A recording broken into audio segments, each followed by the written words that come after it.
Presents The Big Dig, Down Under, show number 2. Length is 5730. Audio is on channels 1 and 2, mixed mono. Channels 3, SMPTE audio timecode.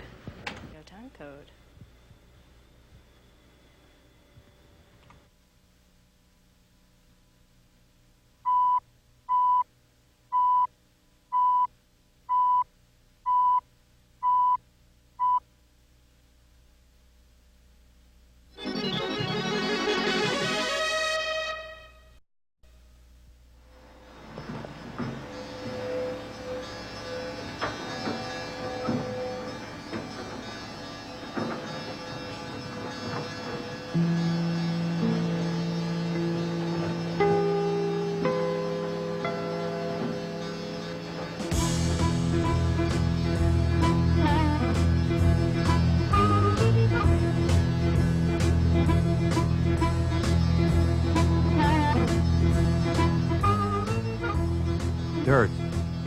Dirt. Everywhere you look. They're digging everywhere. They're really doing it.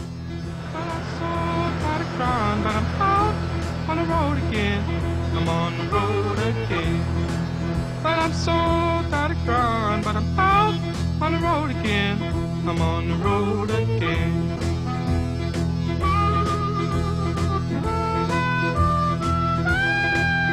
We know you don't really believe it.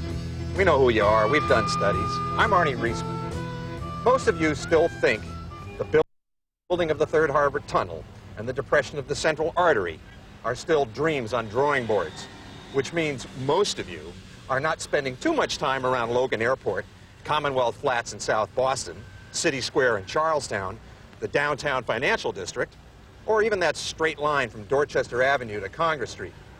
If these are your haunts, then you know the Big Dig is on. Soon, everybody will know. For the next decade, we will all witness and try to endure an upheaval in Boston that will change the face of the city. The new Harbor Tunnel will link the Massachusetts Turnpike to the airport and the North Shore. The South Boston Hall Road will take trucks off neighborhood streets and out of the congested South Station Tunnel. All traffic to and from the Tobin Bridge will travel through tunnels under City Square. The dangerous S-curve, known to provoke much gnashing of teeth and metal, in going to the Tobin from the Central Artery will be eliminated. And of course, the Central Artery itself will be eliminated. The 40-year-old structural homage to upward immobility will be dismantled and replaced with an underground thruway stretching from North Station to South Station, a mile-long tunnel under the city. There's even some talk about digging deeper down under this corridor so that trains can travel below the cars. And when all this construction is completed, they plan to top off the area with more than 20 acres of parkland. The tone for such development has been set by the handsome revitalization of Post Office Square, an oasis for meals and meditation in the middle of downtown Boston.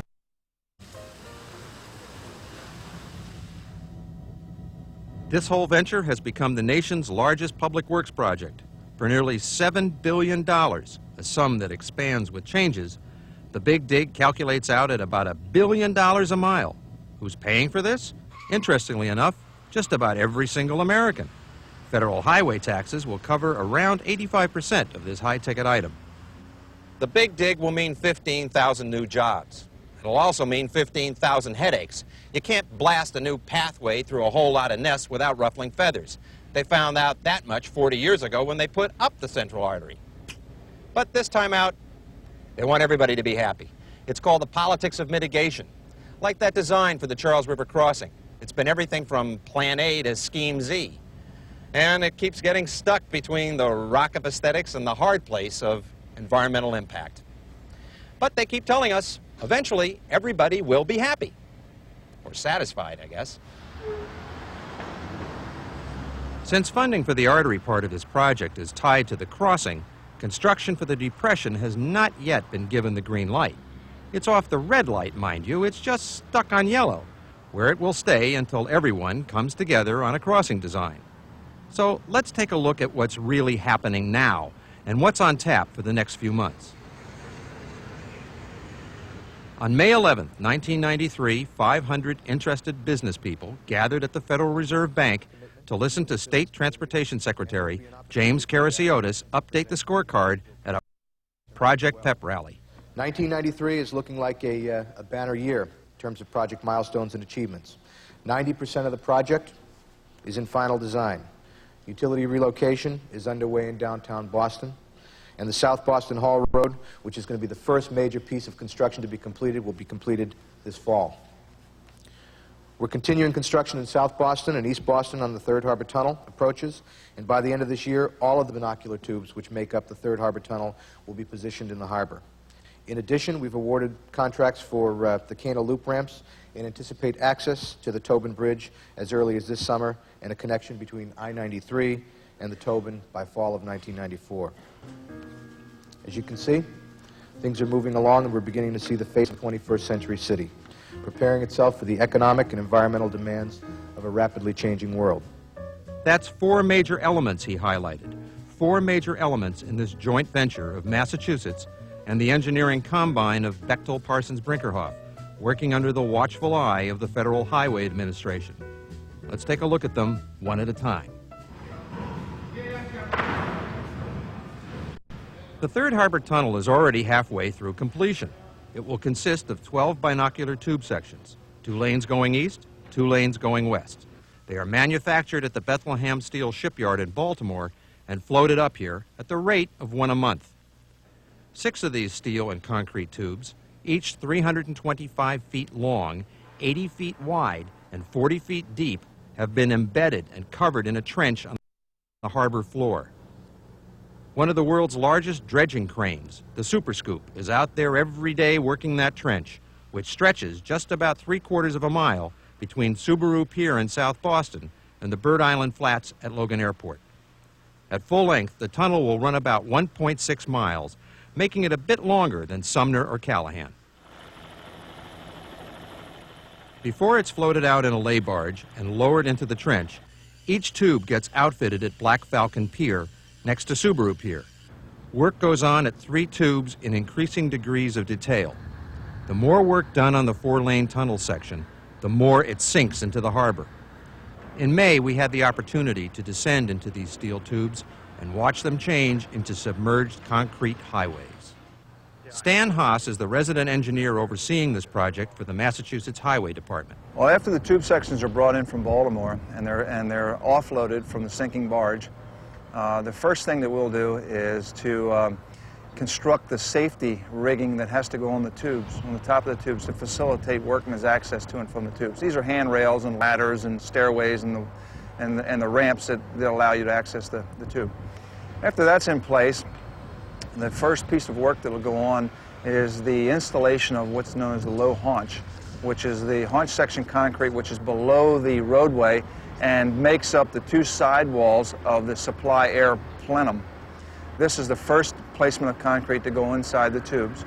The haunches are placed first, and then the next placement is the roadway placement, which is the slab that you'll ride on. The next placement is the low walls, which are the arch walls on the side, either side. These are the walls that will be eventually tiled when the finished contractor moves in. And then the last concrete placement inside the tube is the upper arch. And then we'll place that, and each of them will work in progression from one end of a barrel to the other. And as they're finished out within that barrel, the forms are removed from the tube and placed in the next tube. And it's sort of like a progression, like a conveyor system of progression of concrete placements. Tom Lemon is a concrete superintendent for Morrison Knudsen, one of the 3 firms putting together the tunnel. He has spent 30 years in construction work. I've done bridges and buildings, and it's an honor to be here on this tube. This is my first one, and it's very nice. It's very nice. It takes anywhere from 9 to 10 weeks to complete a uniform tube to put it in the lay barge. So, and we just started on this. This is the first one. This is the first pour in this particular tube. We pump it down through the openings with a pump, concrete pump, and we have a 50-foot hose that reaches down in here. And as you see these little openings here, sometimes we remove a light to bring it down into the openings and pour from there. You see, you start on one side, you have to keep the tube level, So we make a pour on the west side, which we are standing now, and then the next pour will be on the east side. And you'll start from one end of the tube with one pour and this other end of the tube. So we keep the pours going like this and keep the tube even. So after the concrete, all the interior concrete is placed and the hatches are sealed shut and inspected, all the welds are inspected, the tube is then ballasted. In other words, the exterior concrete is placed on it at the Black Falcon Pier. Then the tube is loaded into the lay barge, threaded between two large pontoons, and restrained with cables. The tube is encased with enough concrete to give it what they call negative buoyancy. In short, if you cut a cable, the tube would sink. After we've given it about 1,200 tons of negative buoyancy and we're ready for placement, the tube is towed out to the location in the harbor where it's supposed to go over the trench, which has been dredged and prepared. And then once we're anchored in position and we're sure that we're in the right place, and this is done by survey, we're in position, and then they let off of the cables and the tube slowly sinks to the bottom by itself. Once the tube is entrenched, its bulkhead is removed and it's joined to the previously placed tube in an airtight fashion.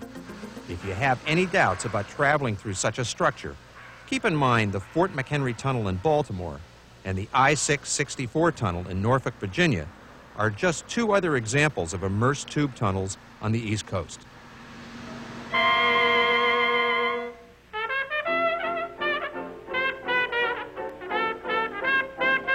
Granted, this is certainly not the way they used to build them. More than 60 years ago, when they started the Sumner Tunnel, they had to bore through bedrock under the harbor to create that shaft we now sit in during what's ironically called rush hours. Even though the Sumner had half as many lanes as the Third Harbor Tunnel, it took nearly twice as long to finish it. It wreaked a little havoc through some neighborhoods in the process, too. It opened in 1934, serving as the only harbor access to the airport for an entire generation, until that other hotbed of bedrock, the Callahan, opened in 1961. Now it's facelift time for both of these aging structures. The Massachusetts Turnpike Authority, which operates these tunnels, has decided to deal with the deterioration and corrosion in the Callahan first. So, from now up until the spring of 1994, the Callahan will be closed from Monday through Friday from 11 p.m. to 5:30 a.m. During those hours, the Sumner reverts to its original status, a two-way traffic tube. Meanwhile, on the East Boston side of these tunnels, work continues at a fairly rapid pace on Massport property to make way for the new tunnel. Here, several contractors are involved with clearing the corridor and relocating utilities. At Porter Street, Quincy contractor J.M. Cashman's crew is busily rerouting the sewer system and replacing the old pipe with new concrete forms. My name's Melinda Seward. I'm an operating engineer, and I'm running the vibratory hammer. My name is Michelle Smith, and I'm a pile driver, also a student welder. Before she can weld professionally, Michelle has to finish an apprenticeship. Now, why did you want to enter a career of welding? Well, I enjoyed it in school, in high school and middle school. And I didn't like the office job, and I always wanted to be outdoors. So I got into this, and I liked it. I love it, really. My great-grandfather, my grandfather, and my father were all in Local 4, branch of the International Union of Operating Engineers. And when affirmative action came along and they started taking in women to meet their quotas, my dad called me up and said, well, they had to take in women, so you might as well be one of them. And I'm the only kid in my family that didn't go to college, and because I never really knew what I wanted to do until my father called me that night. Working outdoors has always been something I enjoy, just like Michelle. I'd like to be outside all the time. And when he came up with that, it was like I couldn't get there fast enough. There's nothing else I really wanted to do. Like she said, when the opportunity was there, she took it, I took it too. I just like joking around with the guys and, you know, like being outdoors. It's just fun to me. You know, when I first started, I thought it was going to be really hard. I mean, you would look at it and say, well, I can't do that. But come in, just jump right in. Guys make me feel right at home. I mean, they don't treat me like an outsider or anything. How are the opportunities? You think they're getting better?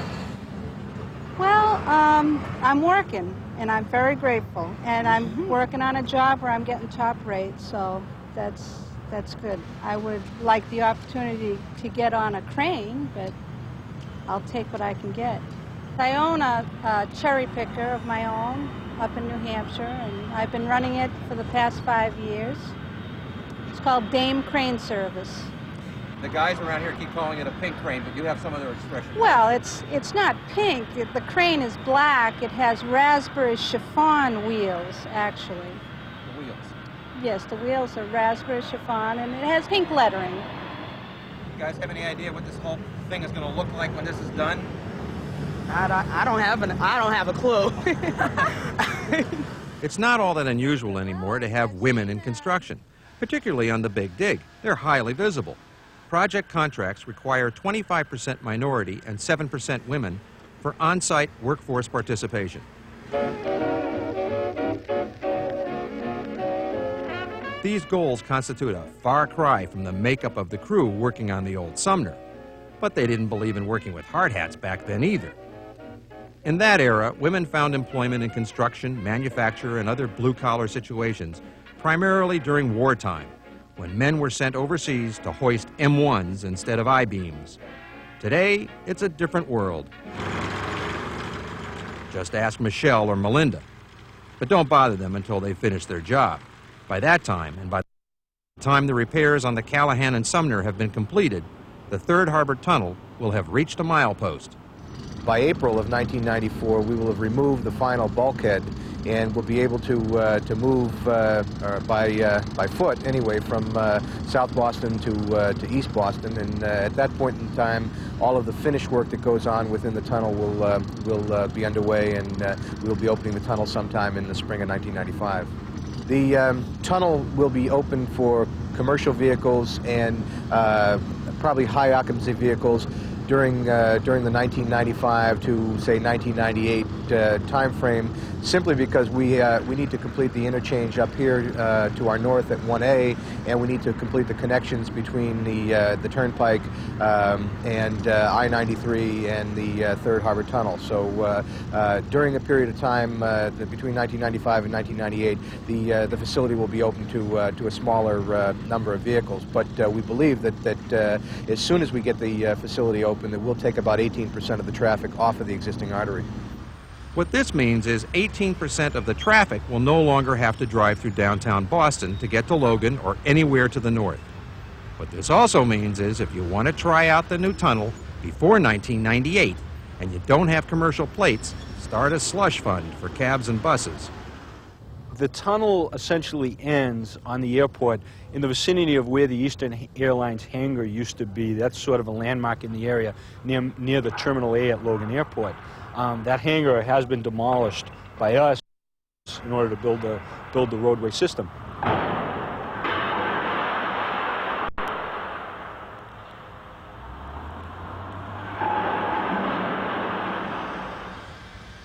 So when you come out of the tunnel over here on airport property, you'll have the freedom of dashing to a plane or continuing right on up to Route 1A without ever paying a toll. That's because they'll get you on the return trip instead. All westbound motorists heading for the tunnel will have to pass through a system of electronic surveillance over here. It'll be a toll plaza, and it will be fully equipped to discourage non-commercial drivers for the first 4 years, while it encourages anyone who uses AVI, automatic vehicle identification. Welcome to the 21st century. In essence, what it is a method of reading a card. Vehicles that use the toll plaza will be able to get a card that they stick in their car, and there will be a beam that shoots out and reads information off this card. Essentially, people will not have to stop and give money to a toll collector. They'll be able to go through at speeds of up to 30 or so miles an hour and go through the tolls without having to slow down and stop. This is a technology that's being used around the country. Actually, right here in Boston, up on the Tobin Bridge, the new toll plaza is going to have that technology. And again, the regular visitor will be able to get this card, and it'll go into a budget system, a debit system that they'll be able to pay it. There'll also be regular tolls, so the people who either are visitors or regular people who just want to go through the tunnel every once in a while won't have to get that card. They'll be able to stop and pay a person like a normal toll plaza. And if you try to zoom through the toll plaza without the right card or the right plates, you'll find yourself having to answer to the police. The only question here is, to whom will the police have to answer? Which one of our many quasi-public, semi-private authorities will eventually operate this new tunnel system? Obviously, we'd like to tie in the Third Harbor Tunnel, the existing depressed artery, and to bring all of the tolling facilities under one entity or one umbrella would be the ideal objective, and that's what we're going to try to accomplish. I think that Massport is an ideal candidate to be an operator. The Third Harbor Tunnel services their facility. The existing harbor tunnels service their facility. I think that it's a natural tie-in for the Port Authority to look at an operation like this and take it over. What does Massport think of this? At the time of this taping, Alden Rain was the executive director. The legislature and the governor will have to make the call as to whether the Highway Department, the Port Authority, the Turnpike Authority, or somebody else actually runs it. I would expect and hope that we'd be substantially involved one way or the other because of the obvious interface between the tunnel and the airport and the tunnel and the seaport. What about the Turnpike Authority? After all, they run the Sumner and the Callahan, and I-90, that are known as the Mass Pike, will soon be extended to connect with the Third Harbor Tunnel. Clearly, we need some help from the Turnpike Authority. They have substantial resources that can help the Commonwealth to solve a lot of transportation problems, and I think that given the strength of their balance sheet, it makes sense for them to come forward and do that. If they choose not to, I don't know what kind of role they could play. One of the issues that we have with the Turnpike Authority, in fact, the only issue we have with the Turnpike Authority is here is a institution that has served a very useful purpose, and right now we think that it needs to find another useful purpose in order for it to continue to survive. If it can't, then we don't see any reason for it to survive. The Massachusetts Turnpike Authority refused to comment on camera for this program. They said that whatever they had to say would most likely be held against them. They characterized their situation with the Transportation Secretary and the Weld administration as politically delicate, which is just a sweet way of saying they're at war. At the time of this taping, the Turnpike Authority was fighting back with the support of a proposed Democratic amendment to the state budget that would give it control over the Third Harbor Tunnel. A spokesperson for the Weld camp called this move a typical Democratic power grab, adding they wish the authority would kind of go away instead of take more routes. When the House actually passed the budget on May 29th, Democrats yanked this amendment out at the last minute. It never saw the light of day in the Senate vote either. The picture of life at Logan may be murky for the powers at the Pike, but it's essentially rosy for some other folks besides the contractors. There's a brand new Hyatt Hotel at the end of the airport's Harborside Drive where the water shuttle docks. With its spectacular views of Rose Wharf and other highlights of the city's waterfront, the hotel could easily become a major attraction for weddings, graduation parties, and other bon voyages. Over on the other side of Logan, they're going to build a pedestrian access to East Boston's Memorial Stadium, so ball players and their fans will no longer have to play dodge 'em with all the traffic. It's bad enough trying to field a pop-up and get blinded by the shiny underside of a 747. As another favor for East Boston, they're going to remove the Park and Fly lot, which now holds over 1,000 cars on Bremen Street, and replace it with a more bucolic idea of the word park, a much-needed neighborhood swatch of grassland. In a land swap arrangement, Park and Fly will take up residence on airport property as the only private vendor of parking spaces. It will be one of the first sights when you emerge from the tunnel. By the way, when you're in that airtight tunnel, you will have air to breathe, thanks to a well-placed ventilation system. Can you explain what we're standing in? We're standing in a cofferdam that was constructed to facilitate the construction of a future ventilation building number 6, which is in South Boston. This cofferdam at the Marine Industrial Park near Subaru Pier has been under construction for over a year. When you're on the bottom floor, it's like standing in a bull ring, except this arena has been dug about 100 feet down into waterlogged soil. It's been pumped dry and made watertight. The circular concrete walls, which hold back the water, range from 6 feet thick on one side to 11 feet thick on the other. At the end of this year, the last tube will be fitted right through the thickest section. It will join the Seaport Access Road tunnel coming across South Boston. They'll meet in the middle of the cofferdam. There will be a ventilation building built in here. It will sit on top of the tunnels which service the connection from the Seaport Access Road through the immersed tube tunnels to Logan Airport. We're currently standing in Commonwealth Flats in South Boston. Keith Sibley, a resident engineer for Bechtel Parsons Brinkerhoff, oversees the construction of the cut-and-cover tunnel section of the Seaport Access Road that ends in the cofferdam. Cut and cover basically means they dig a trench and put a roof over it. He traced the proposed roadway for us. I-90 will cross under the commuter railroad tracks behind South Station. It will come under the Fort Point Channel. It'll come under the parking lot in front of the Gillette Company and under A Street.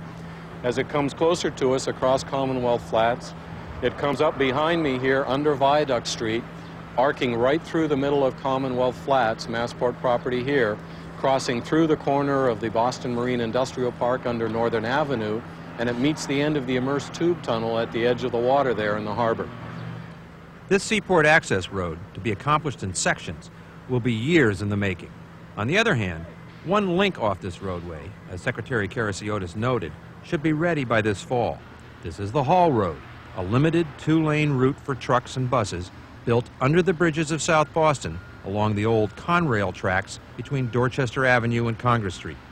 This road, which is designed to take 4,500 trucks a day off residential streets, is now in the final phases of drainage and paving. Resident engineer Carol Hebb explained the preparation. The fabric that you've seen going down here is called a filter fabric. The Hall Road is built very close to the water table, and we're concerned that as the water comes up through the roadway, it can freeze in the winter and it can break up the pavement, which is obviously undesirable. This is a special design to put an open stone layer to catch that water and drain it off to the side before it can get into the actual roadway structure. And this fabric is placed to keep the small fine particles that are above and below this drainage layer from clogging up the drainage layer. It runs the full distance of the Hall Road, above and below this layer and around all the drainage pipes, which is about a mile, and the drainage pipes are on both sides of the road. Right to the manhole. Right to the manhole? Right to the manhole. What you'll see next is the actual forming of the cross-section of the road. It has to be very carefully graded to drain the road. That's one of the reasons the drainage system works. It's called a crown that we place in the road. It's usually down the center line of the road. It slopes off in both sides, and when it gets to the shoulders, it slopes at a different grade, usually a sharper grade, to make sure that when the water gets to the side of the travel path, it actually drives down into the drainage. And what we see is the compacting equipment. There are actually two machines that get used. One of them is a very heavy roller that does the main part of the road. But because the shoulder's so narrow in the Hall Road cut, we have a smaller thing called a whacker that's just a little small push roller that'll pick up the edge as it goes around the structures. It does the small things. At about the time the Hall Road is finished in September, utility relocation, which began last year, will go into full swing in and around the downtown financial district. For many doing business in Boston, waiting for this to happen has been like waiting for the other shoe to drop. Fear of detours and disruption ranks high on the list of downtown anxieties. Yet much of the work will occur below street level and at night as they move around old pipes, lines, and conduits connected to telephones, electricity, gas, thermal, water, sewer service, and cable television. All this has to be done in preparation for the eventual depression of the central artery. And some of this work will be going on until 1996. No utility lines are going to be disrupted while the new utilities are being placed. And during the course of the construction, obviously, while planning has taken place for several years on how to construct a project like this without disrupting business, without hurting people in terms of their ability to rent space and in terms of getting their people in and out of work, there are going to be things that are going to come up during the course of the construction that we're going to have to manage. Hence that fear. So far, they've been managing. For openers, since last February, workers have been relocating a 30-inch gas main from the Custom House Broad Street intersection at night. They're moving it along High, Purchase, and Battery March streets and hope to finish by the end of the year.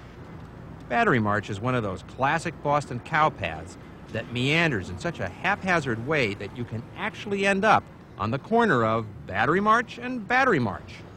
What's also special about this street is the diggings in daylight, from 7 a.m. to 7 p.m., Monday through Friday.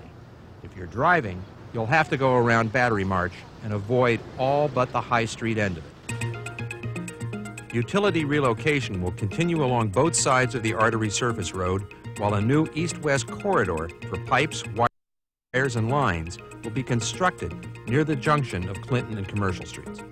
Starting this fall, this undertaking will require about 2.5 years. Some of this work can only be done in an open trench, which stops traffic. But sometimes a sewer line, for example, can be moved through a trenchless tunneling technique called jackpiping. This was successfully executed at the Mass Pike Southeast Expressway interchange. A survey of downtown area businesses found the loss of telephone-related services to rank right up there as the highest anxiety. As New England Telephone relocates 200,000 miles of copper and fiber cable, it's trying to take every measure to prevent massive outbreaks of screaming and hair-pulling over disrupted phone calls, fax transmissions, or electronic money transfers. This is the 1,200 pair cable here that we're going to be cutting over that feeds this end of the Quincy Market area. Here's a small cable that comes out this end and another small cable out this end. They probably go to these buildings right adjacent to us here. And when I go back to the office, I'll check them out on our records to make sure where they go and that we pick up every service in the area here. At the Network Operations Center in Framingham, New England Telephone workers monitor all the lines throughout the region. This highly sophisticated system will allow them immediate identification of trouble spots during the big dig. What we want to look at first, Phone service beyond the year 2000 will be carried by fiber optic cables here at the Cambridge Central office, also known as the Vault. These empty metal shelves once carried miles of copper phone line. They are now being replaced with those new fiber optic cables. John McHugh is operations manager for New England Telephone. here's the fiber optics cable as they come in to our distribution frames.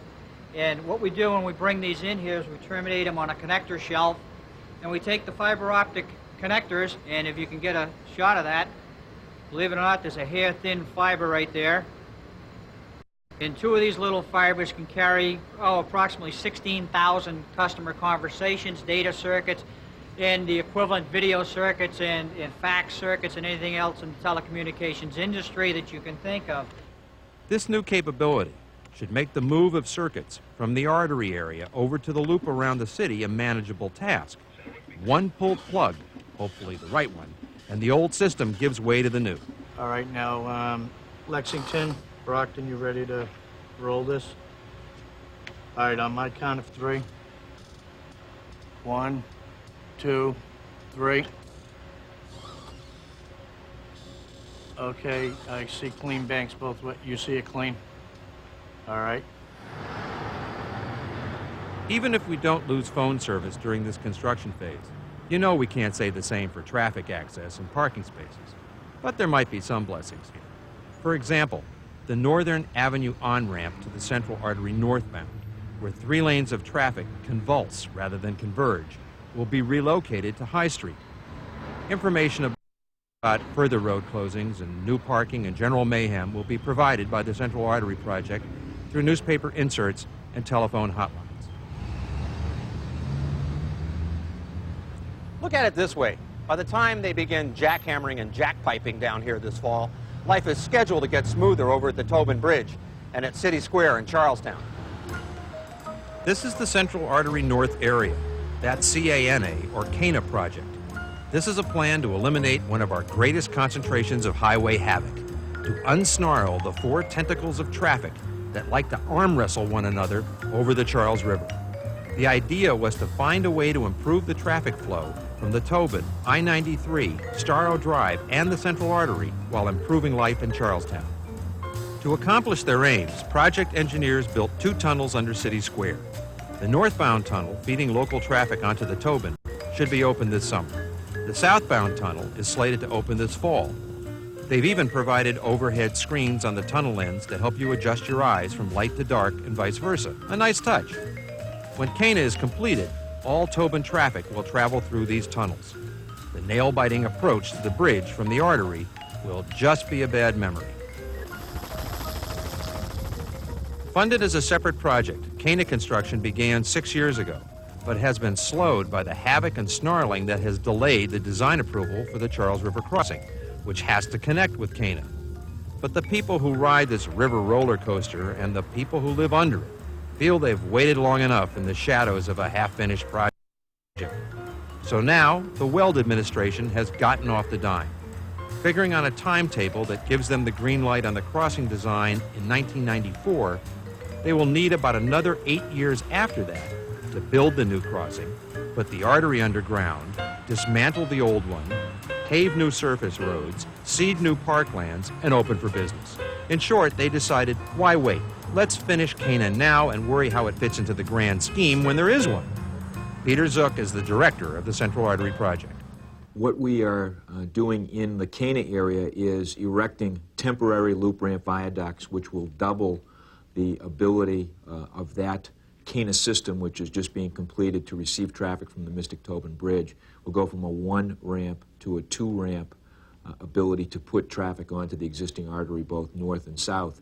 And that will be in place for some 7 to 10 years while we work on the other portions of the Central Artery Project and finally build a new permanent Charles River crossing late in the Central Artery Project. These temporary loop ramps, which will allow for full use of the tunnels, will be completed by the end of 1994, approximately 6 months after a new crossing design is approved. Hopefully. When they finally build the crossing to connect Cana with an underground artery, it might look something like this. While Cana is now the only major development happening north of the river, the only significant change now in progress on the south side is the creation of the new Boston Garden. Ceremonious groundbreaking began on Causeway Street behind the old home of the Celtics and Bruins on April 28th. They're slated to play in their new home in the fall of '95. And whoever believes the new garden will be popularly known as the Shawmut Center should be convicted of wishful thinking and sentenced to Cedar Junction. The new Boston Garden is one of the success stories that comes out of the Artery Tunnel Project, and it illustrates the way that the Central Artery is a lifeline for development along the artery, for economic activity in the city. First of all, a portion of the funds that will be used to build the new Boston Garden are funds made available by the Federal Highway Administration to the Artery Project. And that's really the job of the artery, to be a transportation system which services development along the Central Artery and through the center of the city of Boston. That funding has sure been a lifeline, all right. You have to understand something. We're getting about 1/3 of the entire national highway construction budget for the Big Dig. Each state contributes federal gasoline taxes for this budget. Nearly half the states pay in a lot more than they ever get back. But because of the Big Dig, Massachusetts will be getting back about $2.50 for every dollar it puts in. So if you're waiting around for like federal relief for your water bills, don't hold your breath. We've had our turn at the well. Now before we go to the back of the line, let's remember how we got this bucket. It came with the passage 10 years ago of a congressional bill labeled by one of its opponents, North Carolina Senator Jesse Helms, as a Tip O'Neill Christmas party. The Speaker led the rest of the state's delegation in mounting a strong campaign to win interstate highway financing. All of us in the delegation know that TIP's involvement was absolutely indispensable. I think we've been fortunate in having a good partnership in working together, and we were always glad to be one of Tip O'Neill's foot soldiers. We miss him, and we're going to continue what he started and what all of us worked on. Once the bill passed the House, it took a rough ride through the Senate, where it was crushed by both the Reagan and Bush teams. By Thanksgiving, 1991, Kennedy felt he had one last chance before a holiday recess to win approval, and that involved getting Helms or his fellow senator from North Carolina, Terry Sanford, to see the wisdom in upgrading Boston's roadways. Our principal opponent was Jesse Helms of North Carolina, and he was complaining about the cost, even though his own state had been well taken care of in terms of their own interstate needs. And so in the course of the debate, I was, sometimes in these debates you try and use a little bit of humor, and pointing out that all of the trucks, the 18-wheelers that were going to come up from North Carolina and sell tobacco products, wouldn't be able to get through Boston because of the congestion, and they wouldn't be able to service their outlets in northern New England. And we were able to persuade Terry Sanford to change his position, convincing him that to maintain that position was not only going to basically disrupt the completion of the whole interstate system, and that historically people in Boston, New England had that commitment to move ahead, and he switched his vote, supported it. We won it by 1 vote. So there was Tip O'Neill's pull in the House and Ted Kennedy's push in the Senate.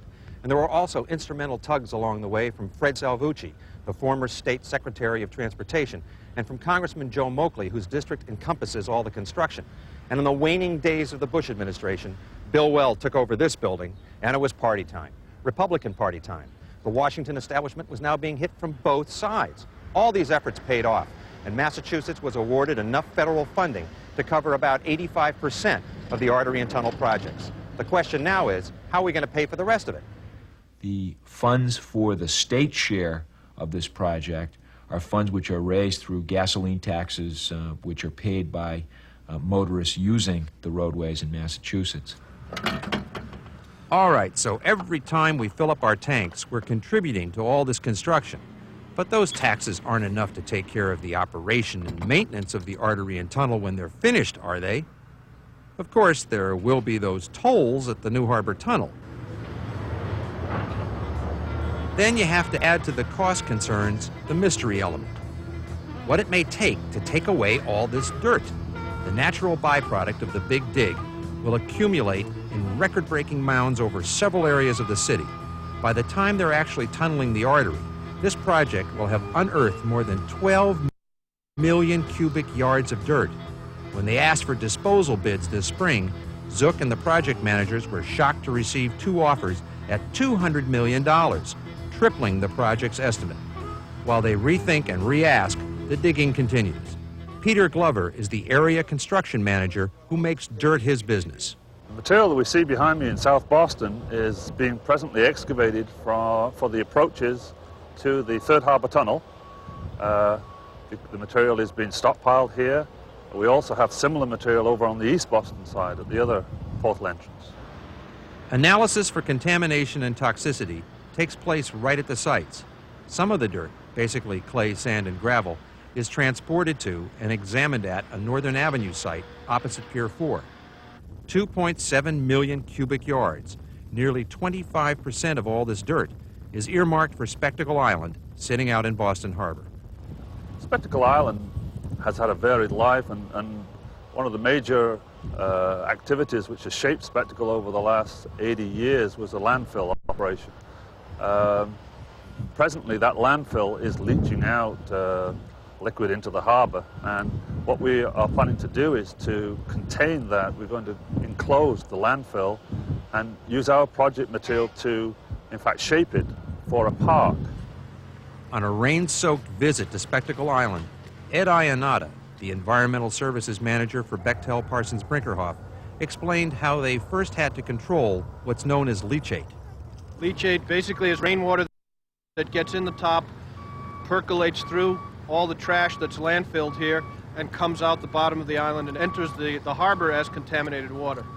Before any soil comes out here, it gets tested initially in the ground before we excavate any soil with a hazardous waste geotechnical boring program. Go out, drill holes in the ground, find out what kind of soil we have. It gets tested again during excavation.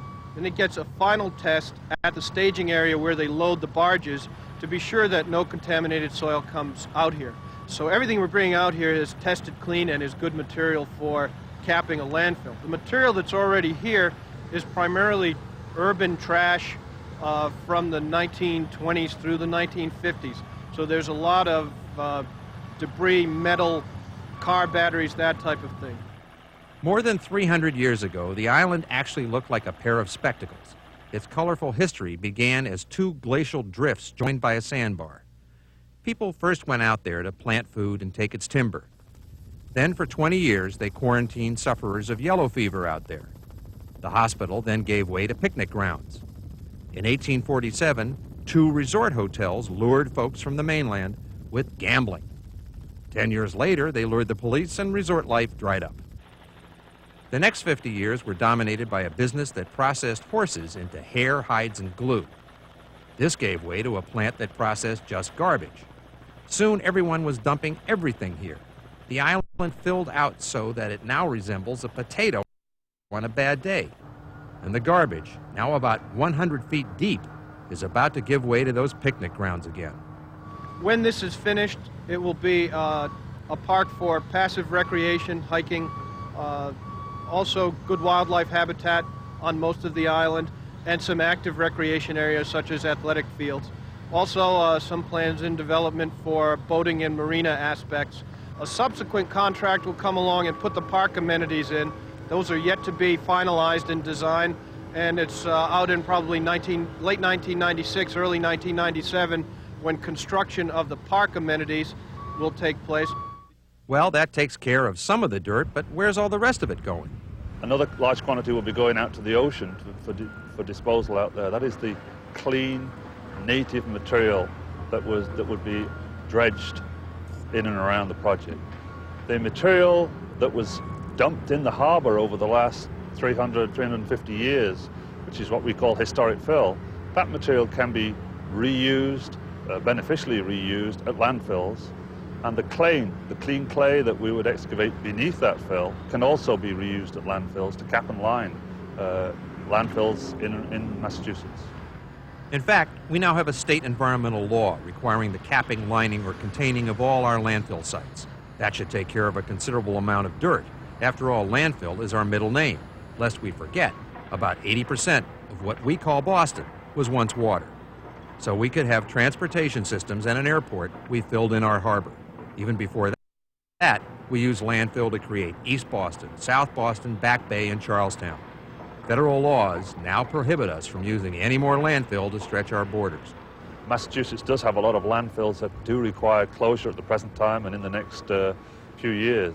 And this project will provide a considerable amount of material that's required to close those landfills. Even if this capping and closing consumed all 12 million cubic yards of dirt, think of what we may be creating with the delivery chores. When you consider the size of a load each hauler can carry, that could mean we would be putting about an extra 750,000 truckloads into our traffic swirl. No wonder we need a haul road. And maybe we'll still have dirt left over when we finish with the landfills. Then what? Maybe we should come up with a game show like Dialing for Dirt. We call you and ask a simple question, and if you answer correctly, you can win a nice big mound of freshly turned earth and rocks, delivered free to your door. That way the city can get rid of its dirt faster, and you can always expand a garden or build a patio. Then again, maybe there's even a faster way. The next time you pass a pile of dirt, think housewarming gift. We all must do our part. One more thing. If they're really serious about digging deeper under the artery to create a rail system linking north and south stations, they'll have even more dirt on their hands. As many of you know, we're also looking very closely at the feasibility of a north-south rail link under the artery alignment. The idea has been around for a long time, and conventional wisdom told us that it couldn't be done. But given the closing window of opportunity as we progress with the artery, we decided to dispense with the conventional wisdom and take a new look. We've just received the final report, and I can tell you that it looks very promising. So promising that Governor Weld actually wants to go ahead with the idea. Whether we actually need it is another story, and another one of those environmental impact studies. Many people now travel to Boston each day by train. It's their way of getting to work without the hassle of dealing with traffic and parking. And since they renovated South Station and filled it with all kinds of foods, the trip has become more inviting and rewarding. But besides these MBTA commuters, the governor's people also want to cater to Amtrak's customers. Without a rail link, travelers who want to go from Portland, Maine, down to Miami, Florida, by train, have to make one change. They have to get off at North Station and take a cab or a couple of T's to South Station to continue their journey. Of course, there hasn't exactly been rioting in the streets over this glitch in the schedule, and Amtrak's not sure there would be a travel boom if the glitch were gone. Would a rail link even attract enough new T-riders to justify all the trouble? After all, it will cost an additional estimate of $1.6 billion. And it may also cost further delay in making that artery into a tunnel. We couldn't deal with any delay on the project, and we really couldn't deal with any cost issues. But with very minor modifications to our construction, by extending the slurry walls, which essentially are going to support the depressed central artery by about 20 feet, we will be able to accommodate a rail tunnel that will exist underneath the depressed central artery. The chances of actually getting the North-South Station rail link without disrupting the timing and the physical design of the artery tunnel, not to mention the $1.6 billion, is a pretty serious problem. I think the real kind of question is the funding, both at the federal level as well as at the state level. The state has serious financial kinds of problems, and any kind of commitment at the federal level obviously has to be matched. We've got big matters on our plate: the harbor, the tunnel. While the Boston Globe also adds its voice, editorializing against the rail link, and that debate heats up, South Station will still have to prepare itself to accommodate a whole new crowd: airline passengers. The T right now is building a two-story garage on the air rights over the tracks out behind the South Station head house. That'll be 2 stories of parking and intercity bus operations, and it'll also be the foundation for this wonderful technopolis that Tufts and the BRA are going to eventually build on top of that. When that bus station opens in just about 2 years, you'll be able to walk into an airport terminal at South Station. Several airlines will sell tickets as soon as we figure out with FAA the technology of how to get bags through without breaching security, and I'm confident we'll be able to do that. You'll be able to buy your ticket, check your bag, get on a Massport bus, and the beauty of it will be that it will have a special ramp when the entire Third Harbor Tunnel is completed at the turn of the century. There'll be a special ramp that'll come right out the back of South Station, right into the Third Harbor Tunnel, right into the airport roadway system. This is the latest in what they call intermodal thinking. Make all transportation systems within a city connect. Hence that push for the rail link. You know something? This is deja vu. We've been here before. Whether we're talking rail links or picnic grounds, routing and rerouting, mantling and dismantling, putting up buildings and roads and transportation systems and taking them all down again. We've been doing that in Boston since they invented the bulldozer.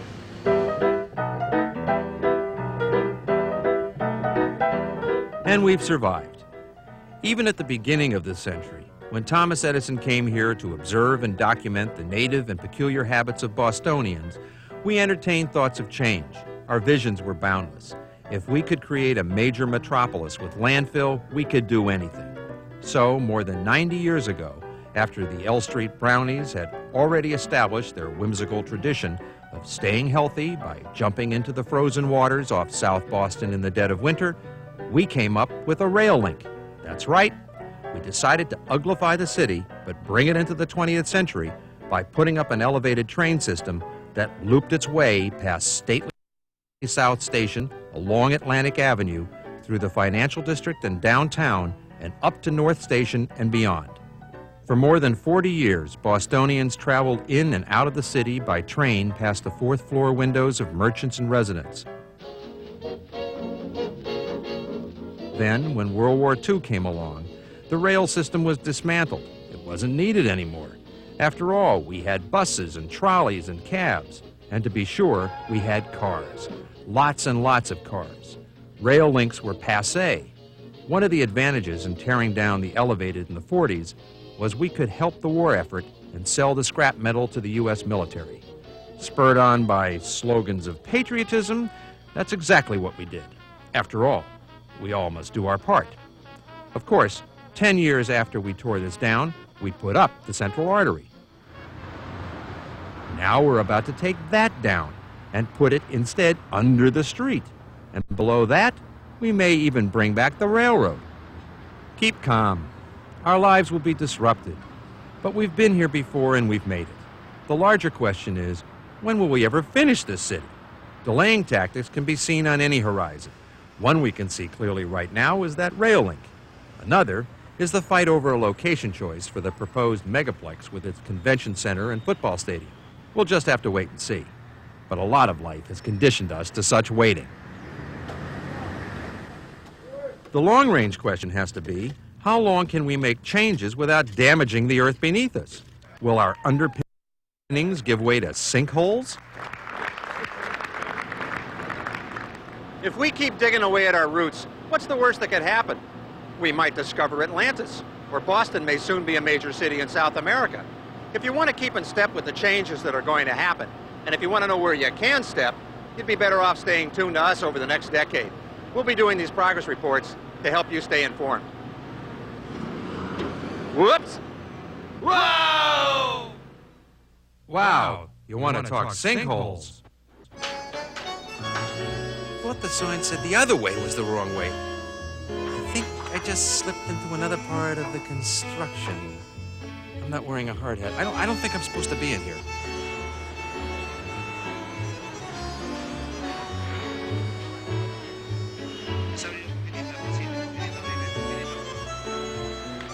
Great.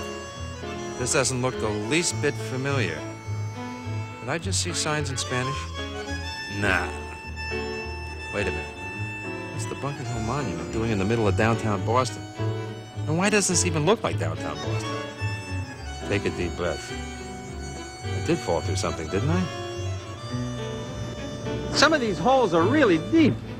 I can't believe it. You know, this kind of reminds me of when I was a kid and I'd be in my backyard digging a hole. My mother would try and come out and stop me. And then, you know, she would say things like, you know what's going to happen? If you dig straight down, you're going to go right through the center of the earth and hit China. And that just never made sense to me. I mean, if I'm standing in the United States and I'm digging straight down, I'm not going east, I'm going south, right? I mean, don't you think I'm going south if I'm digging straight down? Espera un poquitito, hay un señor que está hablando en inglés conmigo, un segundito. Excuse me? Usted, señor, salió de ahí, de un agujero, así salió, y acá está en Buenos Aires, en la República Argentina. Argentina? Sí, esta es la diagonal norte, y acá estamos en Buenos Aires. Buenos Aires? Argentina. I'm in Argentina? I'm Argentina, that's the center, it's Buenos Aires, sir. That's where I am right now, Buenos Aires? Buenos Aires, sir, that's it. Sí. I've never been here. No, I've never been here. Espera un poquitito. I'm in Buenos Aires. Yes. Buenos Aires.